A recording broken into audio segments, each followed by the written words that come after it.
кейбір имам жұмаға барып немесе құдай тамаққа барып етке тойып алып сол жерде айтқан жаттанды хадистерін түрмеге барып ана күннің көзін көрмей камерада отырған террористке айтып таяқ жеп қалатындай бір жағдай орын алды. Сен дұрыс емессің, сен радикалсың, мен сені сен адасқансың, мен сені түзетуге келіп отырмын. Көпшілігі таяу шығыстан, Сириядан жусан операциясы арқылы қайтарылғандар да бар. Құран оқып неге террорист болады? Осы Құранды қанды соғыстарға да құрал ретінде қолданып жатқандар. Дінді саясиландырғандар бар.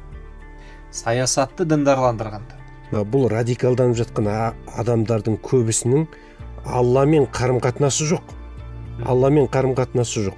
Тікелей жаңағындай идеологияның құрбаны деп айтуға болады. Халифат құрамыз дегендердің барлығының түп негізінде сол дүние жатыр. Оларды сен күшпен мұсылман қылмақшысың ба? Оларға хидаятты беретін бізбіз ғой дейді. Біздің де қандастарымыз ол жерде мерт болды. Не болды сонда? Халифа қайда? Халифа кім? Пайғамбар дін әкелді бұл өмірге. Бір мемлекет алып келу басты міндет емес. Өйткені бұл кәпір мемлекет. Шариғатпен басқарылмайды. Жемқорлар көп. Апта сайын жемқор шығады. Жаңа жыл тойланады.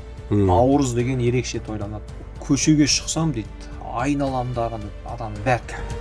Бұны манипуляциялау дейміз, жаңағы ақпаратты манипуляциялау. Оның санасын бірінші улайды. Жаңағы айтқандай, дұрыс емес, қолдан жау жасау. Біз радикалдармен жұмыс істегеннен кейін олардың барлығы дерлік осындай десек те. Бәрі осындай дейсіз.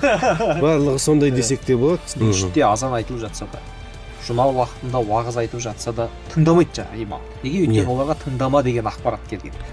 Санасы уланған және де шынайы өкініп жылап отыр.